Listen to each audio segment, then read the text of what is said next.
So a gas is a collection. हम लोगों ने काइनेटिक थ्योरी ऑफ गैसेस के अंदर बिहेवियर ऑफ परफेक्ट गैस के बारे में स्टडी कर लिया। Boyle's law, Charles law, Gay Lussac's law, Avogadro's hypothesis, right. ये चीजें हमने स्टडी करी लास्ट क्लास के अंदर। Now today we are going to discuss about the degree of freedom, specific heat of gases. कुछ कुछ नई नई चीजें हम स्टडी करने वाले हैं आज, राइट, जो कि ऑलरेडी पॉसिबली आप लोगों ने केमिस्ट्री में स्टडी की हुई होगी, राइट। तो जैसे कि आप सभी जानते हैं that gas is a collection of large number of molecules which are continuous in and it which are continuous rapid motion, ठीक है। अब ये जो गैस मॉलिक्यूल्स होते हैं उनका जो साइज होता है वो साइज होता है of the order of 2 × 10⁻⁻10 metre. तो साइज ऑफ द मॉलिक्यूल कितना है? 2 × 10⁻10 मीटर। और दो मॉलिक्यूल्स के बीच में ये जो डिस्टेंस होता है, ये तो मैंने बहुत ज्यादा डिस्टेंस आपको शो कर रहा हूँ जस्ट टू एक्सप्लेन। अदरवाइज ये जो डिस्टेंस होता है ये डिस्टेंस होता है 2 × 10⁻⁹ मीटर, मतलब कि 10 times more than the size of the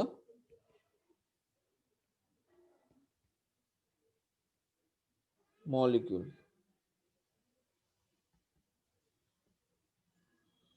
ठीक है। इसका मतलब एक चीज तो क्लियर हो गई कि जब दोनों के बीच में इतना गैप है, इतना सेपरेशन है, that means they are freely, they can freely move with respect to each other, right. ना मैक्सवेल एंड रुडॉल्फ नाम के साइंटिस्ट ने काइनेटिक थ्योरी ऑफ गैसेस को थोड़ा सा और आगे बढ़ाया and they give more attention in new things. They explain the gas laws in terms of the motion of the gas molecules. The theory is based on the following assumption as regards to motion of molecules and the nature of the gases. तो कुछ assumptions दिए गए अब from the Maxwell and the Rudolph scientists के through। तो पहला assumption ये है, all gases consist of molecules। पहला assumption, ठीक है। And the molecules of gas are all alike and differ from those of other gases।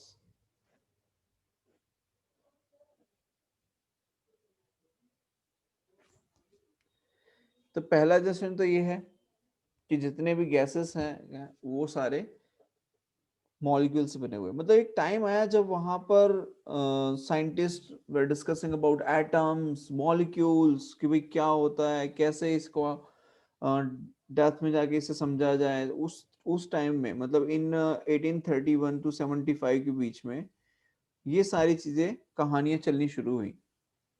तो वहां पे एटम्स और मॉलिक्यूल्स को स्टडी किया जा रहा था, तो वहीं पर कुछ अजम्पशंस ले लेके ये चीजें आगे बढ़ रही थी, ठीक है। दूसरा पॉइंट आया, the molecules of gas are very small in size as compare to the distance between them. तो जैसे मैंने आपको अभी जस्ट बताया कि दोनों के बीच में जो साइज है वो कितना है, 2 × 10⁻⁹ मीटर, और उसका खुद का जो साइज है वो कितना है, मतलब उसका जो डायमीटर है मॉलिक्यूल का, वो डायमीटर कितना है, तो वो डायमीटर है 2 × 10⁻⁻10 मीटर। तीसरा पॉइंट आया, the molecules of gas behave as perfect elastic sphere. तो इसके बीच में जो कोलिजन भी होता है वो कैसा होता है, इलास्टिक कोलिजन होता है, राइट। इलास्टिक कोलिजन के अंदर मोमेंटम एंड काइनेटिक एनर्जी कैसी रहती है, कंजर्व्ड रहती है। हमने पढ़ा था वर्क एनर्जी पावर के अंदर इसके बारे में, यस और no? Yes, sir. Yes, sir. ठीक है। तो यहां पर ये चीज भी क्लियरली हम ये कह सकते हैं कि during the random motion they collide with each other and during the collision with the vessel, during the collision with the vessel मतलब कि with the wall of the vessel they are having a perfectly elastic collision. तो इनका जो collision होता है वो कैसा होता है, परफेक्टली इलास्टिक कोलिजन, ठीक है। दूसरी एक और चीज जो हम ऑलरेडी स्टडी कर चुके हैं कि जब कोलिजन होता है, एक मॉलिक्यूल दूसरे मॉलिक्यूल से जाके टकराता है, तो उसके बीच में ये जो टाइम मिलता है उसको, मतलब जिसे हम ये फ्री पाथ के नाम से जिसे हम जानते हैं, ठीक है। तो ड्यूरिंग टू कोलिजन्स, एक कोलिजन से दूसरी कोलिजन के बीच में ये जो पाथ कवर करता है, ये जो होता है there is a straight line. ये कैसा होता है? स्ट्रेट लाइन पाथ होता है, ठीक है। And the distance covered between two successive collision is called free path, जो हम ऑलरेडी कल स्टडी कर चुके हैं, ठीक है। दो सक्सेसिव जो कोलिजन हो रहे हैं उसके बीच में जो टाइम पीरियड मिलता है उसे रिलैक्सेशन टाइम कहते हैं, ये भी हम ऑलरेडी स्टडी कर चुके हैं। दूसरी चीज, the molecule do not exert any force on each other except during collisions। ये चीज सबसे ज्यादा इंपॉर्टेंट है, ये ध्यान रखने वाली बात है। क्या समझिए?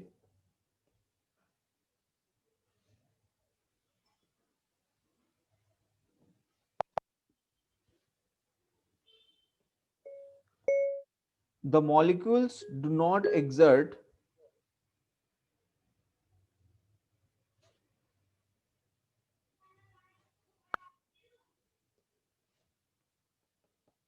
the molecules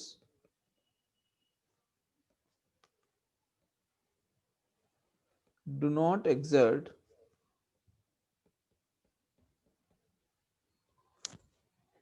any force on each other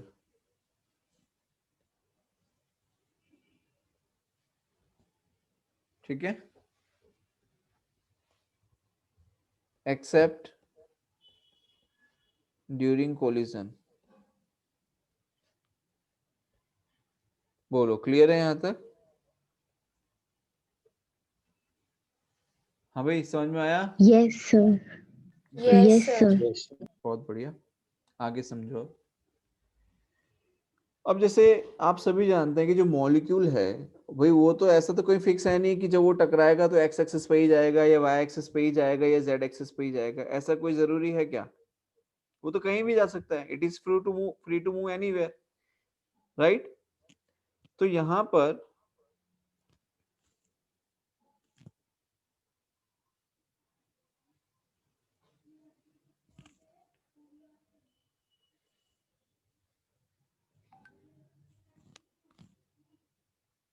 ये एक मैंने सिलेंडर ले रहा हूं, ठीक है, जिसका ये क्रॉस सेक्शनल एरिया हो गया ए। वेलोसिटी अलोंग वाई एक्सिस को हम रिप्रेजेंट करते हैं वी एक्स से, वेलोसिटी अलोंग वाई एक्सिस को रिप्रेजेंट करेंगे वी वाई से, and velocity along Z axis को रिप्रेजेंट करेंगे वी जेड से, right. And it can move anywhere, तो v is the direction, v velocity, ठीक है, ए इज द एरिया ना। तो यहाँ पर Vx, Vy and Vz are the component of the velocity along x, y and z axis respectively. So we can say v square is equals to Vx square plus Vy square plus Vz square, लिख सकते हैं।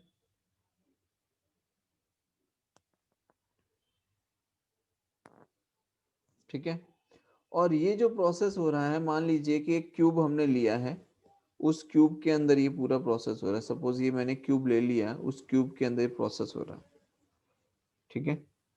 It's a cube, मैं cube बना नहीं रहा हूँ, it's a cube, but चलो बना ही देता हूँ।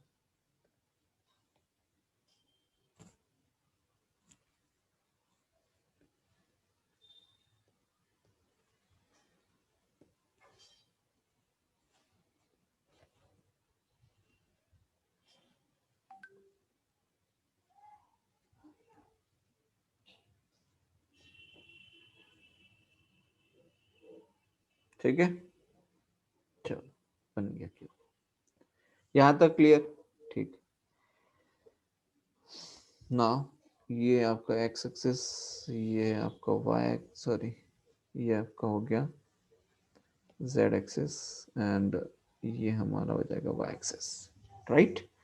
ना as the direction of motion, यहां पर अगर हम देखें कि यहाँ पर जो कोलिजन हो रहा है, विद द वॉल, ठीक है, ऑफ द कंटेनर, तो वो कैसा हो रहा है, इलास्टिक, परफेक्टली इलास्टिक कोलिजन हो रहा है, ठीक है। So the molecules rebound back with the same speed. अगर वेलोसिटी अलोंग एक्स एक्सिस अगर हम जा रहे हैं कि ये भाई ये वेलोसिटी वी एक्स से जाके टकरा रहा है, तो वो उसी से क्या कर रहा है, रिबाउंड कर रहा है। तो अगर मैं ये कह रहा हूँ कि momentum during the collision is M V X, तो रिबाउंड करेगा तो क्या हो जाएगी, माइनस एम वी एक्स हो जाएगा। That means the change in the momentum of the molecule, अगर निकालेंगे change in momentum, if we say change in momentum along x axis, तो ये आ जाएगा -2 of mvx, yes or no।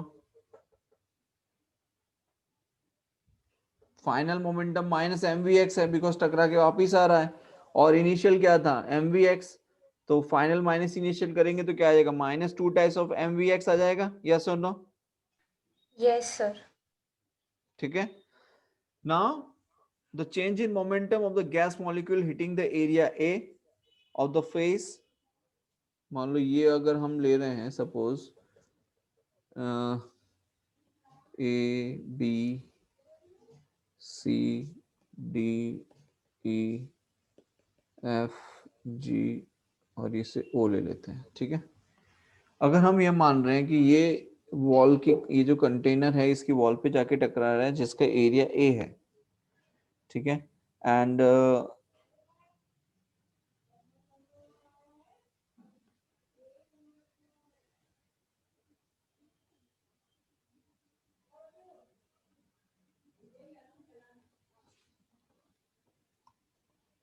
अब यहां पर एक चीज देखो कि ये यहां से यहां तक का, इस पॉइंट से इस पॉइंट तक कितना डिस्टेंस है, तो वेलोसिटी vx है और इस डिस्टेंस को कवर करने में उसे टाइम लगा डेल्टा टी, तो डिस्टेंस कितना हो जाएगा, तो डिस्टेंस हो जाएगा vx into delta t, yes और नो। एंड वॉल्यूम की अगर हम बात करें दैट कि कितना इसका वॉल्यूम होगा, तो वॉल्यूम फाइंड करने के लिए हम सिंपल सा कैलकुलेशन कर सकते हैं, volume is equals to area into length. तो एरिया हमारे पास ए है और ये जो लेंथ है, ये लेंथ कितना है, तो length is v x into delta t, yes और no. So since the number of molecules per unit volume is small n, since the number of molecules per unit volume is small n, the number of such molecules कितना हो जाएंगे, n times of v हो जाएगा। क्या लिख सकते हैं, number of molecules कितने हो जाएंगे, N times of V. so number of molecules n times of v, and volume है हमारे पास में area into V x into delta T. बोलो यहां तक कोई डाउट है, ये सिर्फ एक्स एक्सिस के अलोंग की हम बात कर रहे हैं इस वक्त बेटा, किसकी बात कर रहे हैं, अलोंग द एक्स एक्सिस, ठीक है, यहां तक क्लियर है, Yes, sir. Okay. now on average half of this number is expected to move along negative x-axis and the half of the others move towards the positive x-axis। तो यहाँ पर अगर हम देखें तो नेगेटिव एक्सेस, क्योंकि हमने ये जो वॉल, ये जो कंटेनर लिया हुआ है ये कहाँ पर है, यहाँ पर है, तो अगर हम ये कहें कि पॉजिटिव एक्स एक्सिस की तरफ भी जा रहा है और नेगेटिव एक्स एक्सिस की तरफ भी जा रहा है, राइट, तो हाफ को हम कंसीडर करेंगे कि पॉजिटिव की तरफ जाएगा और हाफ को हम कंसीडर करेंगे नेगेटिव की तरफ जा रहा है, तो टोटल का हाफ करना पड़ेगा, टोटल का क्या करना पड़ेगा, हाफ। तो we can say the number of molecules hitting the area A in time delta T along positive X axis, along positive X axis, तो क्या आएगा देखो, number of molecules, number of molecules hitting the area, hitting the area A along positive X axis, तो जितना है उसका आधा हो जाएगा, तो 1/2 N A V x into delta T.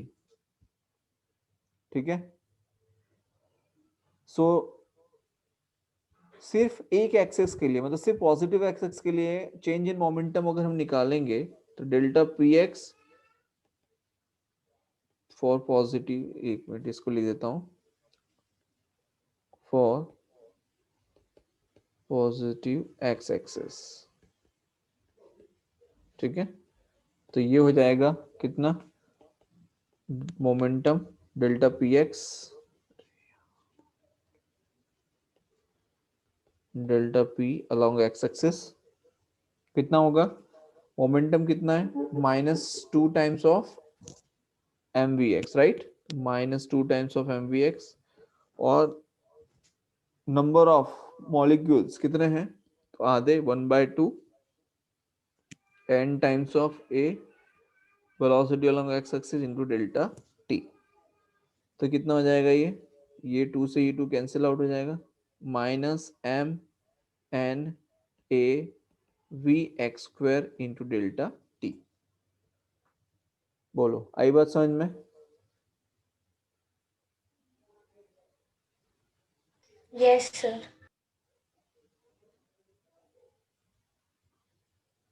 अच्छा, अब यहाँ पर जो Vx है, तो क्या हर एक टाइम पर हम ये कह सकते हैं कि उसकी जो भी मॉलिक्यूल होगा, क्या सभी की स्पीड Vx ही होगी? यस और नो? ऐसा तो पॉसिबल नहीं है कि सभी की स्पीड एक जैसी हो। तो यहाँ पर हम Vx² लेने की जगह पर क्या लेंगे, Vx² मीन। मीन इसलिए ले सकते हैं बिकॉज हमें एक एवरेज स्पीड मिलेगी, राइट? तो Vx² बार हमें क्या रिप्रेजेंट करेगा, we will take Vx² mean, so it is mean square component of the velocities of the molecule along x axis। ठीक है, तो Vx² we can say mean square component of mean square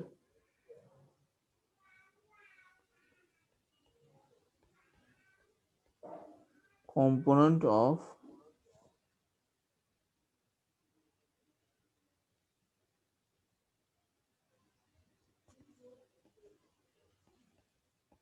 velocities of the molecule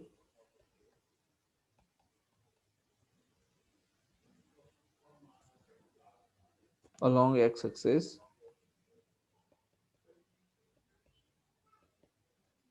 so what we can write, delta px equals to -mn a Vx² bar into delta T. ठीक है, now the rate of change of momentum is called force, ये आप सभी जानते हैं। तो for the force delta P x by delta T along x axis के लिए हम क्या लिख सकते हैं, delta P x by delta T. Rate of change of momentum क्या कहलाता है बेटा, फोर्स कहलाता है, राइट? आपने पढ़ा था सेकंड लॉ ऑफ मोशन के अंदर। तो यहां पर -m(n)a(v)x² बार डेल्टा टी क्या हो जाएगा, कट हो जाएगा, राइट? इसलिए मैं इसको मेंशन ही नहीं कर रहा हूं यहाँ पर।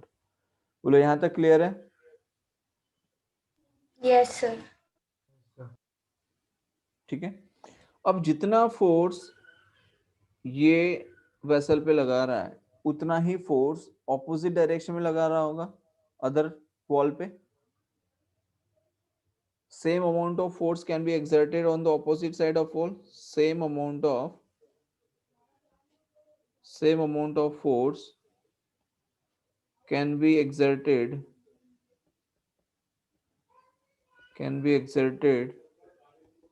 on the opposite side of wall।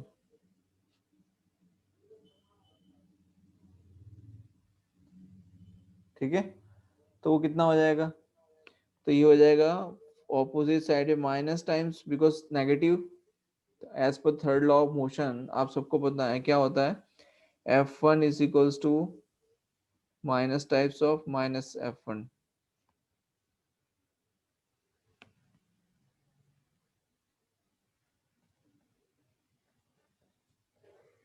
इस तरीके से, राइट, ऐसे ही रहता है। फोर्स कैसा रहेगा, सेम मैग्नीट्यूड वाइज, लेकिन डायरेक्शन कैसी होती है, ऑपोजिट। तो minus times of minus mn_a_vx² का बार, माइनस माइनस क्या हो जाएगा, प्लस हो जाएगा बेटा, तो mn_a_vx² बार। बोलो क्लियर है यहाँ तक? Yes, sir. तो ये हमने क्या Yes. निकाल लिया, ये हमने निकाल लिया फोर्स अलोंग एक्सिस के लिए। अगर हम बात कर रहे हैं प्रेशर की, तो प्रेशर क्या होता है, प्रेशर को हम रिप्रेजेंट करते हैं P से, और प्रेशर होता है फोर्स बाय एरिया। प्रेशर क्या हो जाएगा, फोर्स बाय एरिया। तो फोर्स अलोंग एक्स एक्सिस कितना आएगा, mn_a_vx² bar, mn_a_vx² bar bye a। तो ये हमारे पास में रहेगा mn_vx² बार। बोलो क्लियर है यहाँ तक? Yes, तो sir. ये pressure along X axis, pressure along Y axis के लिए क्या लिख सकते हैं, mn_vy बार स्क्वायर। pz के लिए मतलब प्रेशर अलोंग z एक्सिस के लिए mn_vz बार स्क्वायर। बोलो क्लियर है? Yes, sir. कोई डाउट यहाँ तक? No, sir. ठीक। Yes. अब एक और चीज समझो, अब प्रेशर जो होता है अलोंग एक्स एक्सिस, ठीक है, तो pressure along X axis, pressure along Y axis and pressure along Z axis तीनों इक्वल हैं, राइट। तो मैंने उसे रिप्रेजेंट कर दिया P से। तो P को हम क्या लिख सकते हैं, P इज इक्वल टू क्या हो जाएगा, P is equal to 1/3 times of Px plus Py plus Pz। बोलो आई बात समझ में?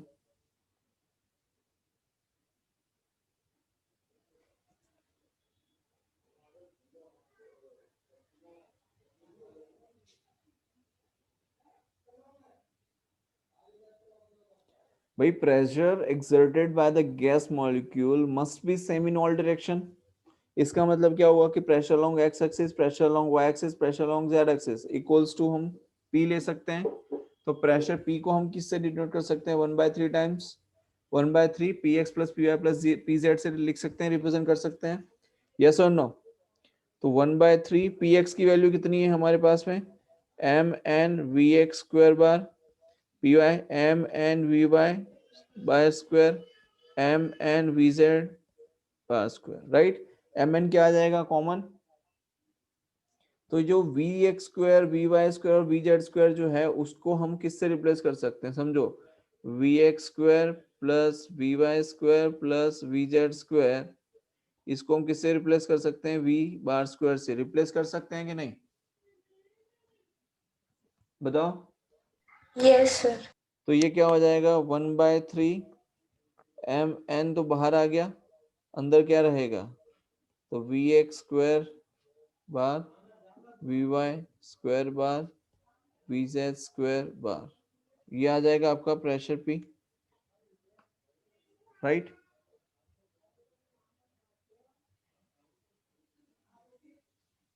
और इसे क्या कहेंगे, इसे कहेंगे mean square velocity of the molecule. क्या कहते हैं बेटा इसको, mean square velocity of gas molecule. बोलो यहां तक कोई दिक्कत? देखो ये चीज तो मैं आपको यहाँ पर भी बता सकता था कि जब हमने ये कहा कि v² equals vx² plus vy² plus vz², तो जब आप मीन लेते हैं बेटा, तो एक चीज बहुत ही क्लियर मैसेज आपको होना चाहिए कि हर एक मॉलिक्यूल की वेलोसिटी vx हो, ऐसा जरूरी नहीं है जो x डायरेक्शन में जा रहा है। दैट मीन्स हमें वहां पर क्या करना पड़ता है, vx² बार लेना पड़ता है। तो यहाँ पर जो सिचुएशन बन जाती है वो कुछ ऐसी बन जाती है कि हम मान लो सपोज ये अगर ये कहा जाए v² is equals to vx² plus V Y square plus V Z square, ये हमारे सामने था। बट अगर हम इसका मीन लें तो ये होता है कि V x square mean, V Y square mean और वी जेड स्क्वायर, ये क्या होता है, सेम होता है, और उसको इक्विवेलेंट हम क्या ले लेते हैं, वी बार ले लेते हैं। तो यहां से हम क्या कर सकते हैं, we can write that V X will be V bars by 3, ये हम लिख सकते हैं। वेलोसिटी अलोंग एक्स एक्सिस अगर आपसे पूछा जाए तो वी बार बाय 3 आप लिख सकते हैं, यस और नो?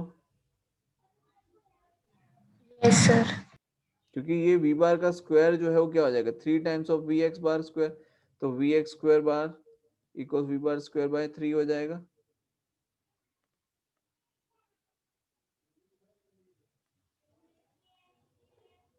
Yes, sir. राइट, ये बोलो, क्लियर है यहाँ तक? Yes, sir. ठीक है, तो ये चीज है जिसे हम आगे भी समझ सकते थे, वही चीज है हमने यहाँ पर की है कि 1/3 times of we x square bar plus V Y square bar plus V Z square bar. ठीक है, अच्छा अब यहाँ पर m इंटू एन, ये क्या रिप्रेजेंट करता है, m इंटू एन, तो ये रिप्रेजेंट करता है डेंसिटी ऑफ द गैस। ये जो m इंटू एन बेटा लिखा है, ये mn क्या रिप्रेजेंट करता है, this mn represents density of the gas. So Mn is equals to rho, which is we can say density of gas. क्या कह सकते हैं, density of gas. ठीक है, यहां तक क्लियर है? तो pressure Yes, sir. Is equals to हमने लिखा था 1/3 mn v बार का स्क्वायर। अब यहाँ पर ये जो mn है, we can replace this mn by rho, तो प्रेशर इज इक्वल्स टू क्या आ जाएगा, 1/3 rho times of V bar का स्क्वायर। बोलो, क्लियर है यहाँ तक? Yes, sir. अच्छा अब समझो, ये प्रेशर हमने लिखा 1/3 रो वी बार का स्क्वायर। ना, the expression for the pressure exerted by gas, it can be useful in other forms also, और उसको हम कैसे यूज कर सकते हैं वो देखो।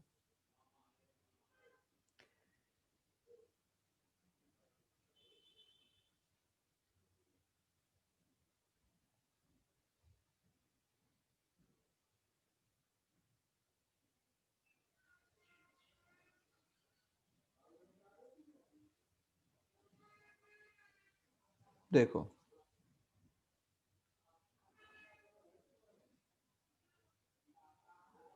अगर यहाँ पर ये जो हमने लिखा है रॉ वी बार स्क्वायर, इसे अगर हम 2 से मल्टीप्लाई करें और 2 से डिवाइड करें,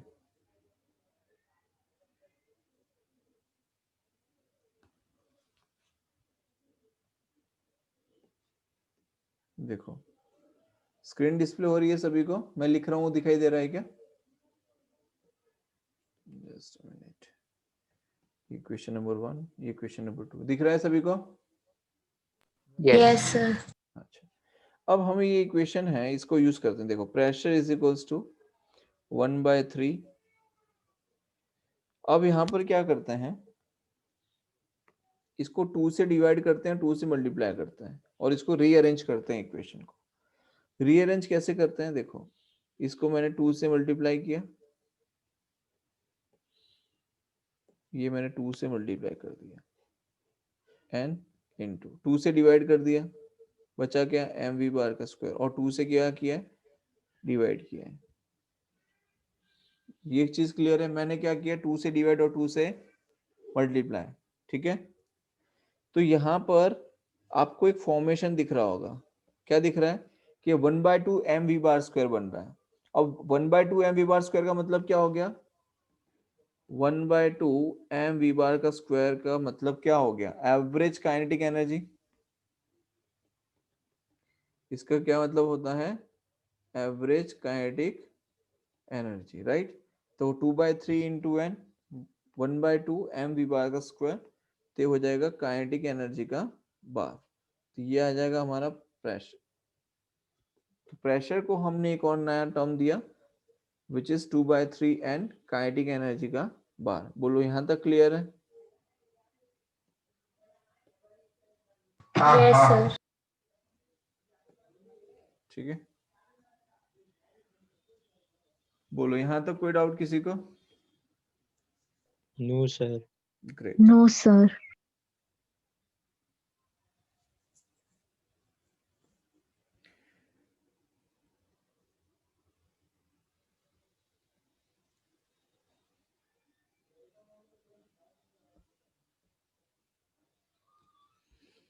हम्म,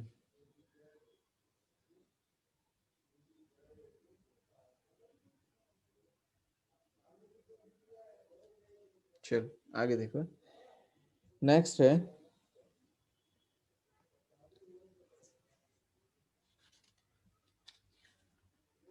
ये हमने पढ़ लिया pressure exerted by gas on a wall of the container. अब kinetic energy of a molecule,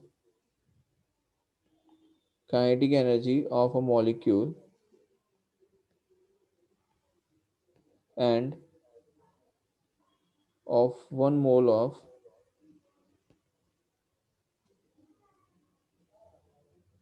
gas. ठीक है, तो जैसे कि हम जानते हैं कि पीवी इज इक्वल्स टू क्या होता है 1 मोल के लिए pressure volume and temperature PVT से हम रिप्रेजेंट करते हैं।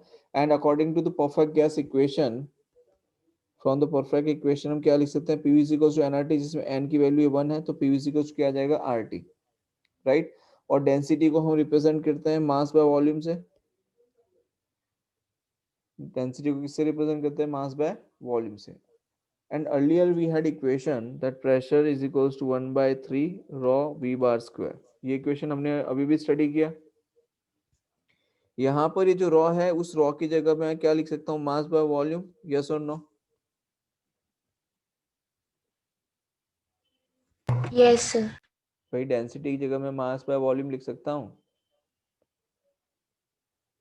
Yes, sir. Yes, sir. तो यहाँ पर ये v को अगर मैं यहाँ ले जाऊं तो ये क्या आ जाएगा, pv is equals to 1/3 m v bar square लिख सकते हैं। अरे लिख सकते हैं कि नहीं? Yes, ये sir. मान लो इक्वेशन नंबर 4। अच्छा, अब यहाँ देखो, मान लो ये इक्वेशन नंबर है, इसे मान लो 4 ले लेते हैं, इसे 5 कर देते हैं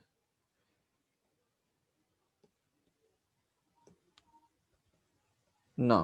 ये इक्वेशन नंबर 4 हो गया बेटा और ये इक्वेशन नंबर 5 हो गया। अगर हम दोनों को कंपेयर करें तो फ्रॉम इक्वेशन नंबर 4 एंड 5 हम क्या लिख सकते हैं, पीवीसी इक्वल्स टू क्या है आरटी, और पीवीसी इक्वल्स टू क्या है 1/3 एम वी बार स्क्वायर।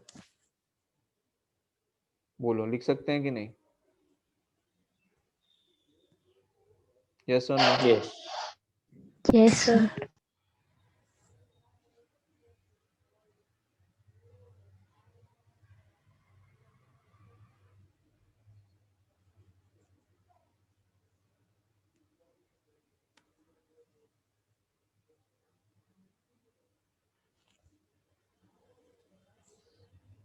अब यहाँ पर मैं ऐसे लिख दूं 3RT is equals to M V bar square, और दोनों तरफ अगर 2 से डिवाइड कर दूं तो क्या हो जाएगा, यहाँ आ जाएगा half M V bar square, यहाँ पे आ जाएगा 3/2RT। होगा कि नहीं? So average kinetic energy of 1 mole of the gas हम क्या लिख सकते हैं, average kinetic energy of 1 mole of the gas can be written as 3/2RT। बोलो आई बात समझ में? So this equation number 6 gives the mean kinetic energy of 1 mole of the gas. It, equation 6 gives mean kinetic energy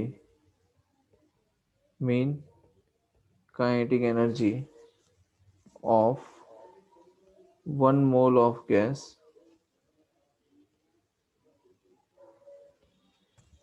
ठीक है, यहां तक clear है?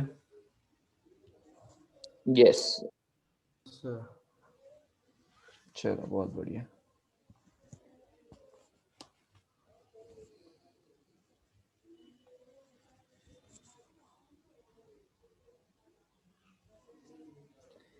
अब यहां पर हमने लिखा बेटा 1/2 m v bar square is equals to 3/2 RT। Now we also know that कि कैपिटल N जो है उसको क्या हम m इंटू एन लिख सकते हैं? यस और नो? n क्या है? एवोगैड्रो नंबर, और m है मास ऑफ द मॉलिक्यूल। यहाँ पर m क्या है? Mass of molecule, mass of molecule, and capital N क्या है? Avogadro number. समझ में आ रहा है सभी को? हेलो? Yes, sir. Yes. ठीक है। सो ये जो कैपिटल N है, इस कैपिटल N को हम रिप्लेस कर सकते हैं small m into capital N से, इंटू वी बार का square equals to 3/2 RT, right? तो ये क्या हो जाएगा? 1/2 स्मॉल m वी बार का स्क्वायर, और ये जो n है इसे नीचे ले जाते हैं, 3/2 R/n इंटू टी। लिख सकते हैं? Yes, sir. अच्छा, अब R/n क्या होता है? आगे हम पढ़ चुके हैं पहले। R/n क्या होता है?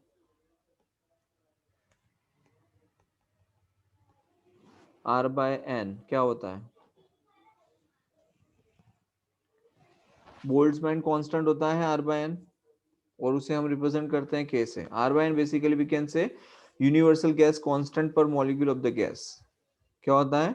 Universal gas constant per molecule of the gas, and it is called Boltzmann constant, जिसे हम रिप्रेजेंट करते हैं K से। सो यहाँ पर हम लिख सकते हैं K क्या है आपका? बोल्ट्जमैन कांस्टेंट, बोल्ट्जमैन कांस्टेंट, ठीक है। सो ये हो जाएगा 1/2 m v bar square equals to 3/2 R/n हो जाएगा K इंटू टी। बोलो यहाँ तक कोई डाउट? No, sir. पक्का?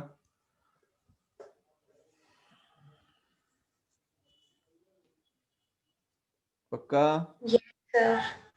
Yes, sir. ठीक है, तो ये हो गया kinetic energy of a gas, of a molecule of 1 mole of a gas. Next है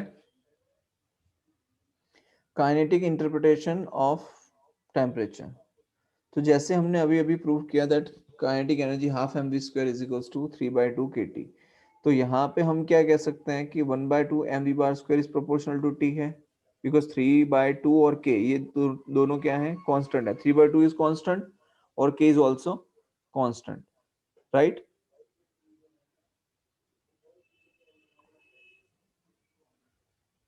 तो यहाँ पर हम ये भी कह सकते हैं कि एवरेज, देखो ये यहाँ से हम ये क्या कह सकते हैं? देखो 1/2 m v bar square is proportional to temperature T। Why? Because 3/2 k जो क्या है वो तो कांस्टेंट है कि नहीं? तो यहाँ पर हम क्या कह सकते हैं कि higher the temperature of the gas, more will be the average kinetic energy possessed by the gas molecule। Yes और नो? अगर टेम्परेचर जीरो हो जाएगा तो काइनेटिक एनर्जी क्या हो जाएगी? जीरो हो जाएगी।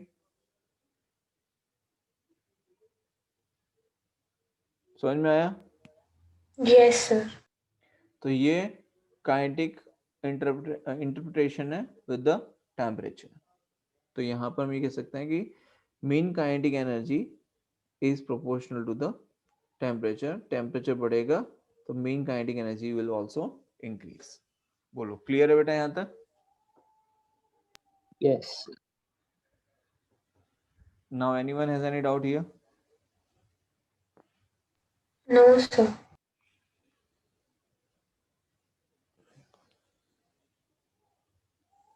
Right now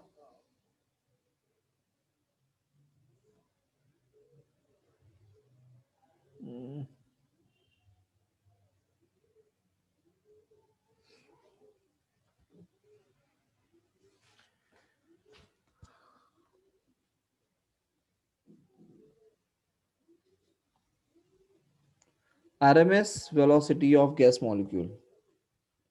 RMS velocity of gas molecule.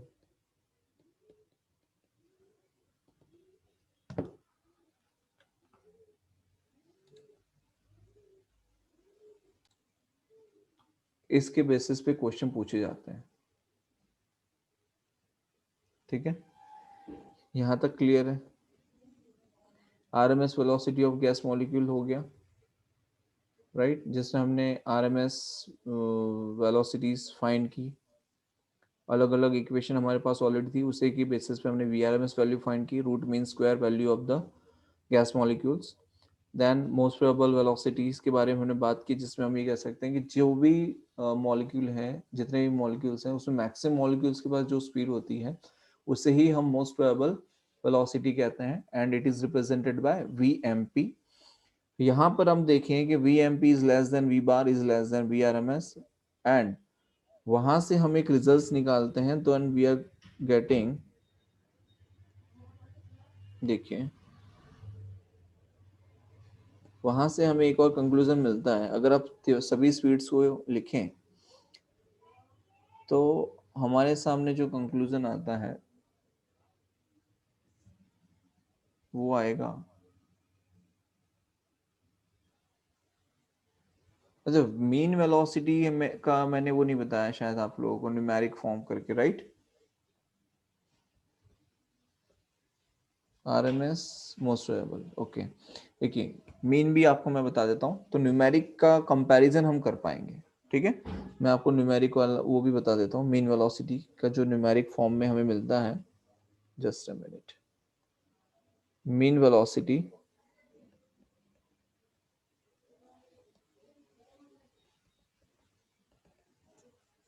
ठीक है, अब मीन वेलोसिटी के लिए हम क्या लिखते हैं कि V bar is equals to, just a minute, V bar is equals to V1 plus V2 plus up to Vn by n, ठीक है। और जो आगे हमने स्टडी किया है उसी के बेसिस में बता रहा हूँ, 8 kT बाय पाई m, ठीक है। ये हमें क्या मिलता है, this is also we are getting from the Maxwell Boltzmann statistics पे से हमें ये मिलती है इक्वेशन, that V bar is equals to KT by pi m। अच्छा अब यहाँ पे एक चीज नोटिस करो कि ये हमने मीन वेलोसिटी निकाली, ठीक है, तो मीन वेलोसिटी हमने निकाली, मोस्ट प्रोबेबल वेलोसिटी हमने निकाली, और ये RMS, तीन हमारे पास में है। अगर आप तीनों को कंपेयर करेंगे, देखिए मैं तीनों लिख देता हूँ यहाँ पे, एक ये लिख दी, मोस्ट प्रोबेबल लिख देते हैं, रूट, यहीं पे लिखता हूँ, रुको ना, मोस्ट प्रोबेबल है root 2 KT by m, then mean है root 8 KT by pi m। ये याद रखना है बेटा आपको, आगे भी हमने इसके बेसिस पे किया हुआ है कैलकुलेशंस वगैरह। VRMS, तो VRMS कितना आया हमारे पास में,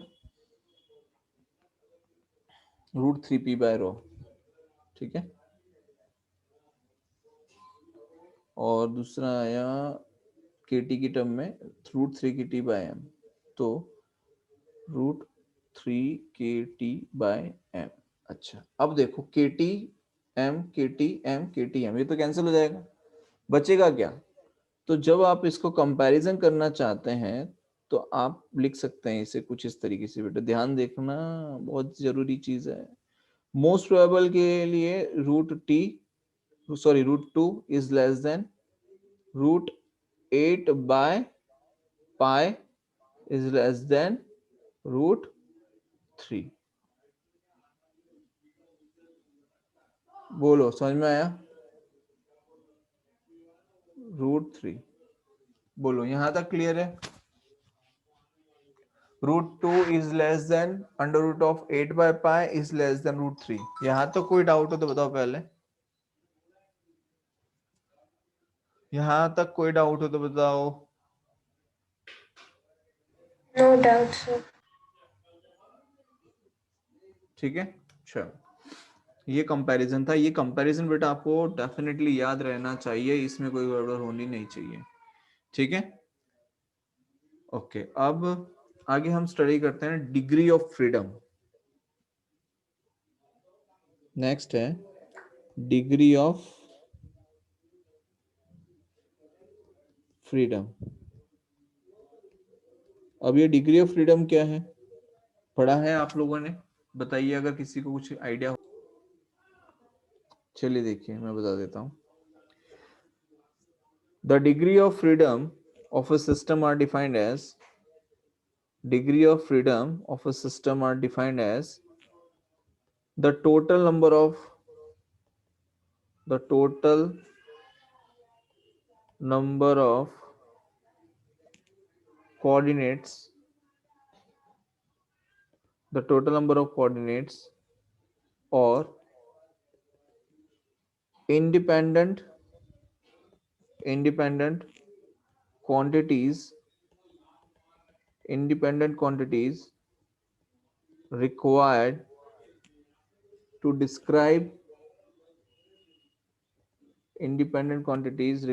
to describe the configuration of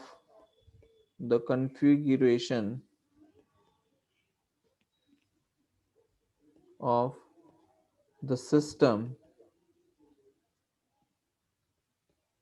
completely, ठीक है। और डिग्री ऑफ फ्रीडम को हम रिप्रेजेंट करते हैं F is equals to 3n minus K. ये हमारे पास में एक इक्वेशन रहती है। n is the part sorry in a system consisting of n particles, if the particle possess k independent relations between them, तो k रिप्रेजेंट करता है उस चीज को, then the number of degree of freedom of the system is given by F is equals to 3n minus k, ठीक है। अब जैसे यहाँ पर हम बात करें मोनो एटॉमिक गैस मॉलिक्यूल की, सबसे पहले हम बात करें किसकी, मोनो एटॉमिक गैस मॉलिक्यूल के लिए।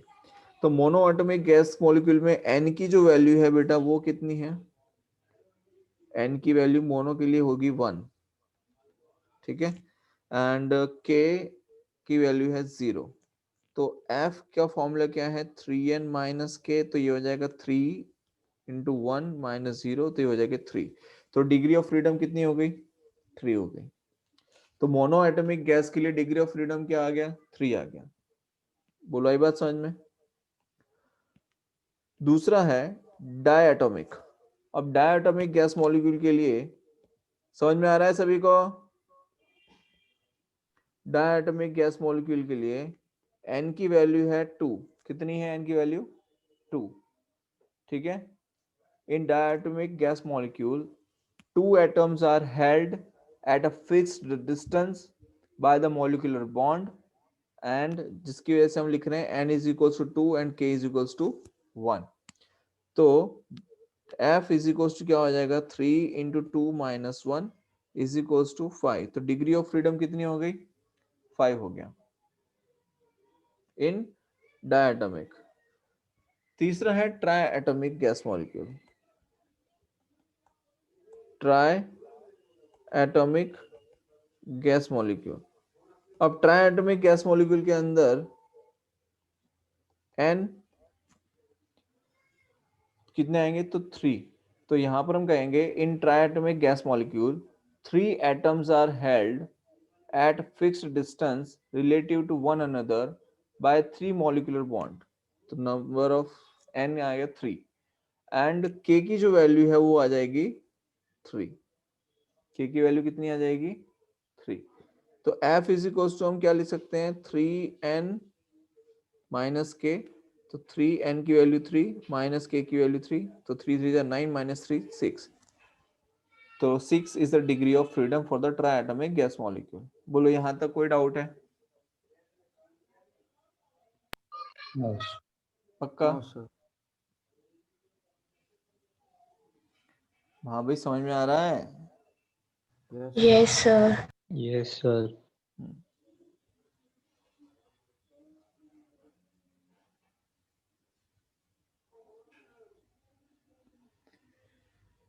ठीक है। अच्छा, अब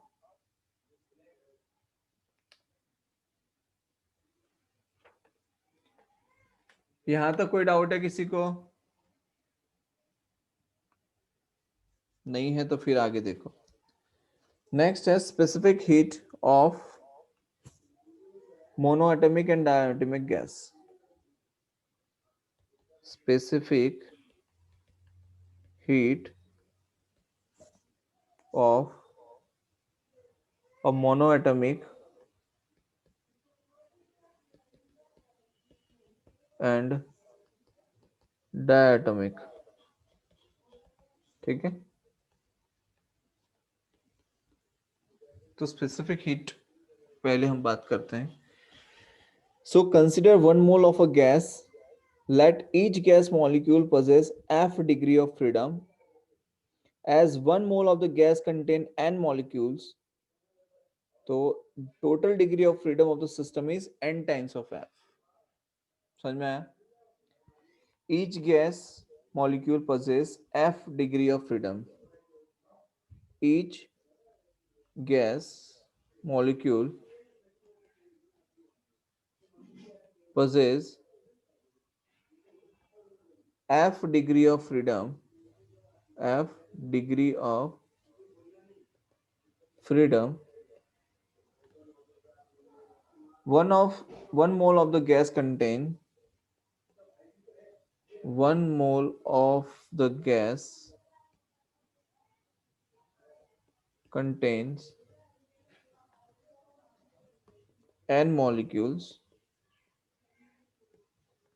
ठीक है, तो total degree of freedom, total degree of freedom n times of f।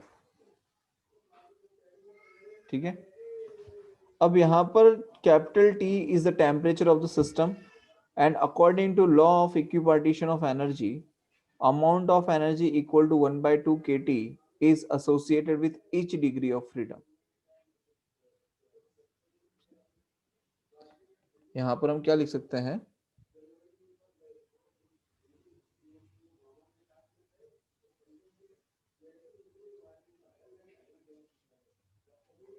Just a minute।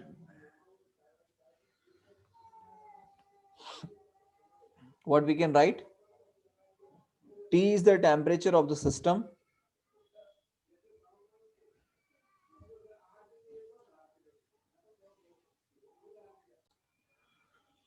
one by 2 kT is associated with each degree of freedom, that we got to know from the law of equipartition of energy that we are going to study just after this। ठीक है, वो भी मैं आपको बताने वाला हूं अभी। अब यहां पर total energy of the system की अगर हम बात करें कि टोटल एनर्जी कितनी हो गई, तो total energy of the system, तो U इज इक्वल टू हो जाएगा n times of f into 1/2 kT। ठीक है, तो यहां पर हम इसे कह सकते हैं कि n टाइम्स ऑफ k ये किसके इक्विवेलेंट होता है? वही हमने पढ़ा था, n by r is equal to क्या होता है? k होता है। तो सॉरी,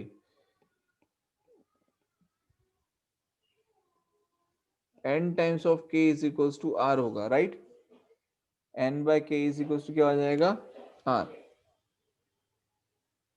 और क्या पढ़ा था आगे हमने कि r बाय n ये आपका k के इक्विवेलेंट होता है। तो n k is equal to r f by 2 into T. क्या ये हम लिख सकते हैं? राइट, रिफॉर्मेट करके लिख देते हैं f by 2 r into T. Right, now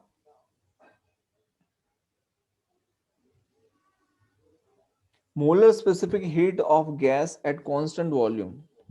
अब ध्यान से सुनना, molar specific heat of gas at constant volume. तो क्या लिखते हैं? Specific heat at constant volume is equals to du by dt. So d by dt of u की value कितनी है f by 2 r into t. अब यहाँ पर f by 2 r बाहर आ जाएगा, d by dt of dt, तो time की टेम्परेचर के रिस्पेक्ट में डिफरेंशिएट कर रहे हैं तो 1 हो जाएगा, तो रिमेनिंग रहेगा f by 2 into r. ये आ गया एक, तो f by 2 into r. ये क्या मिल गया, cv की वैल्यू मिल गई. समझ में आ रहा है? तो what we can write, specific heat at constant volume is equals to f by 2 into r. ये equation number 1. Now specific heat of a gas at constant volume हमें मिल गया है. नाउ एट कांस्टेंट प्रेशर, तो specific heat of gas at constant pressure Cp is equals to, we can write Cv plus r, और Cv हमें मिला है f by 2 into r plus r. r को हम कॉमन ले सकते हैं, बचेगा क्या, f by 2 plus 1. ठीक है, ये इक्वेशन नंबर 2. तो specific heat at constant pressure we can write Cp is equals to r into f by 2 plus 1. ठीक है. Now the ratio of two specific heats of the gas, ratio of two specific heats of gas, उसे हम represent करते हैं gamma is equals to Cp by Cv से. Right, Cp की value क्या आई, तो f by 2 plus 1 into r, और Cv की वैल्यू क्या आई, तो f by 2 into r. r से r कैंसिल आउट, तो गामा की हमें क्या वैल्यू मिलेगी, gamma will be 1 plus by 2. Gamma की वैल्यू मिलेगी 1 plus 2 by f. बोलो कोई दिक्कत यहां तक?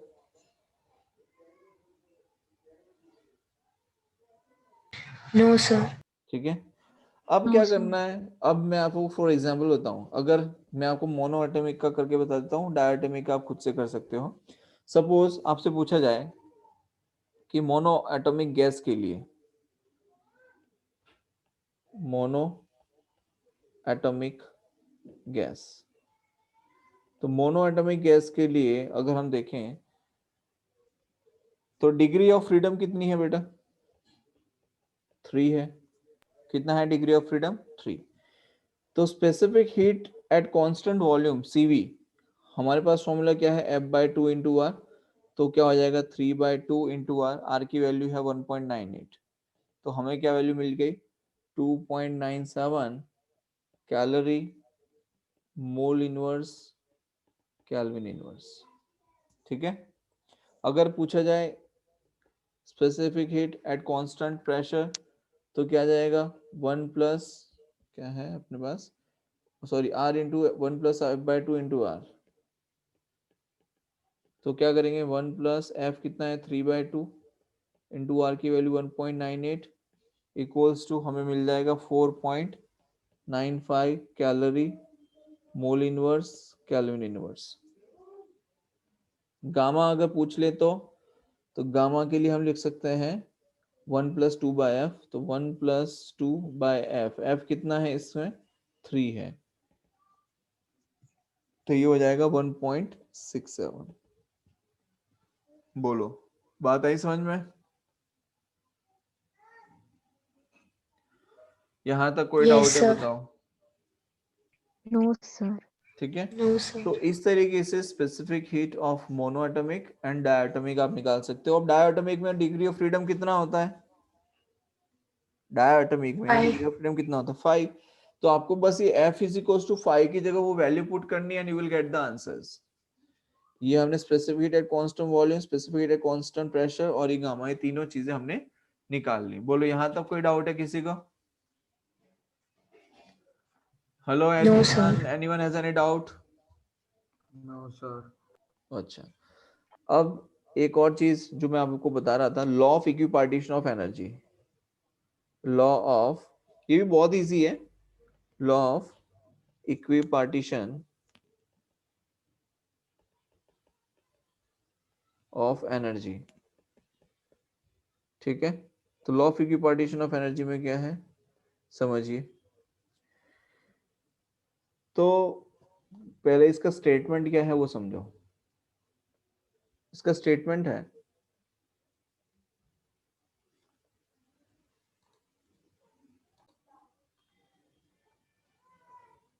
For a dynamical system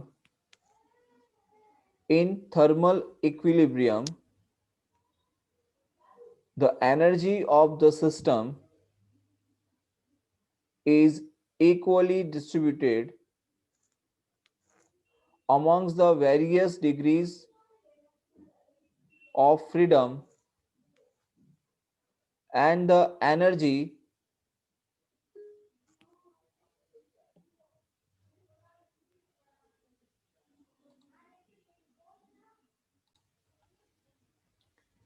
in thermal equilibrium, the energy of the system is equally distributed among the various degree of freedom, and the energy associated with each degree of freedom per molecule is 1 by 2 kT, where K is the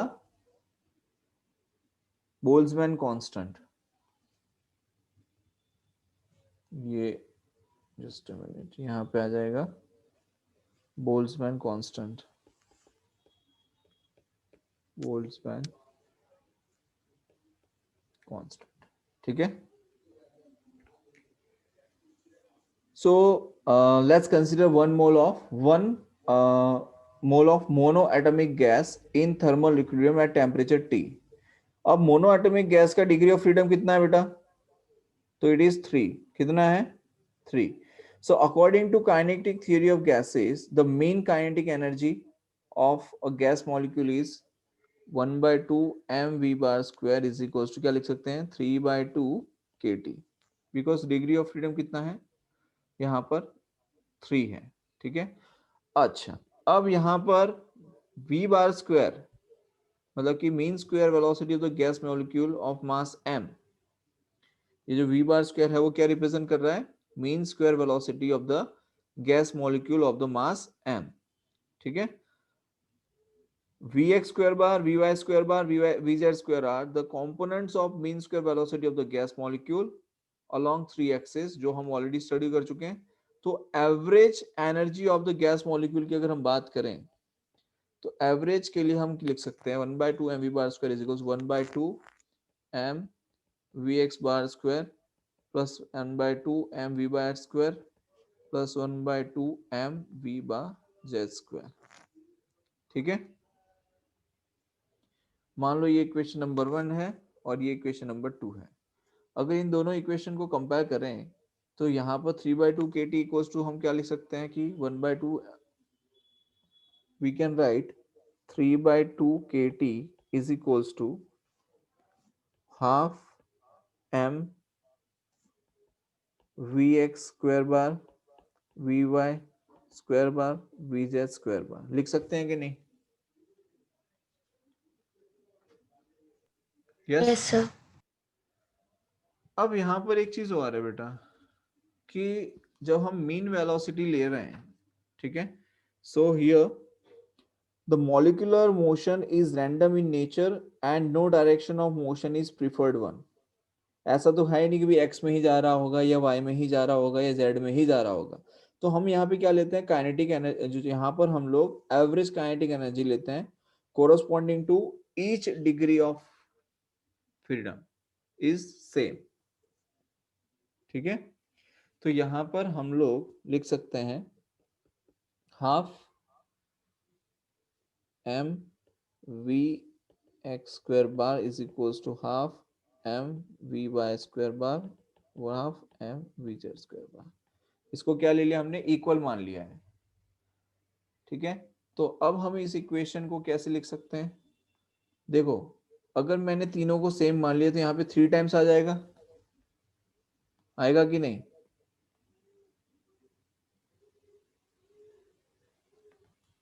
Yes, sir.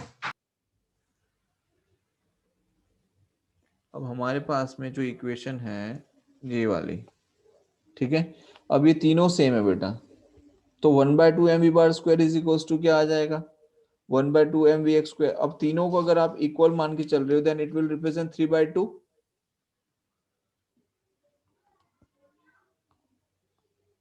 तो ये 1/2 mv² को हम क्या represent कर सकते हैं 3/2 से, तो यहाँ 3/2 चला जाएगा, तो ये हो जाएगा ½ kT। देखो मैं ये कहना चाह रहा हूँ कि ये हमने स्टेटमेंट लिखा ½ mv² bar plus ½ mvy² bar plus ½ equals to ½ mvz² का bar. Now the equation number this, ये जो इक्वेशन नंबर 2 है, so equation number 2 gives ½ mvx² bar equals to ½ mvy² bar equals to ½ mvz² bar equals to, अब ये जो 3/2 kT था वो क्या हो जाएगा ½ kT। बोलो ये चीज क्लियर है कि नहीं, पहले ही बताओ, ये समझना जरूरी है। ये चीज क्लियर है? Yes, sir. ये कैसे हाफ हो गया, ये क्लियर है? बिकॉज आपको पता है ये तीनों को जब आप ऐड करेंगे तो ये कितना हो जाएगा, 3 टाइम्स हो जाएगा। कितना हो जाएगा Yes, ये sir. 3 टाइम्स। तो अगर हम देखेंगे तो दोनों को जब आप इक्वेट करेंगे तो फिर आप क्या लिख सकते हैं, 1/2 kT लिख सकते हैं कि नहीं यहाँ पे। इसीलिए Yes, कहा sir. जाता है कि मीन काइनेटिक एनर्जी पर मॉलिक्यूल पर degree of freedom is 1/2 kT। क्या लिखा जाता है, मीन काइनेटिक एनर्जी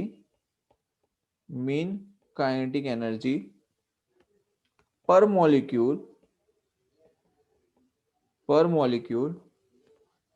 पर degree of freedom.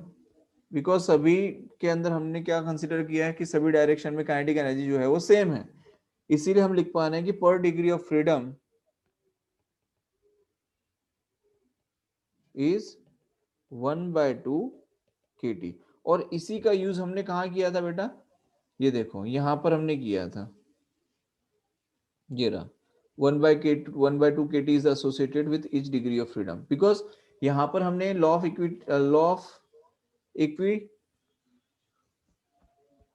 Of equipartition of energy के अंदर हमने ये प्रूफ किया कि सभी डायरेक्शन के लिए जो डिग्री ऑफ फ्रीडम हम यहाँ पर ले रहे हैं, ठीक है, average kinetic energy corresponding to each degree of freedom is same, and that's why we can write this thing that kinetic energy per molecule per degree of freedom is 1/2 kT। बोलो यहां तक क्लियर है? और ये result Yes, सबसे sir. पहले किसने दिया था, बोल्ट्जमैन ने। बोलो यहां तक कोई डाउट है किसी को? No, sir. पक्का? Yes, sir. अब एक टॉपिक बहुत ही छोटा सा है, मीन फ्री पाथ। ऑलरेडी हम जैसे कि स्टडी कर चुके हैं, लेकिन उसकी एक डेरिवेशन है वो भी मुझे बतानी है आप लोगों को, तो वो हम कल करेंगे अब, बिकॉज अभी आपकी नेक्स्ट क्लास जो है वो शुरू हो चुकी है ऑलरेडी, ठीक है।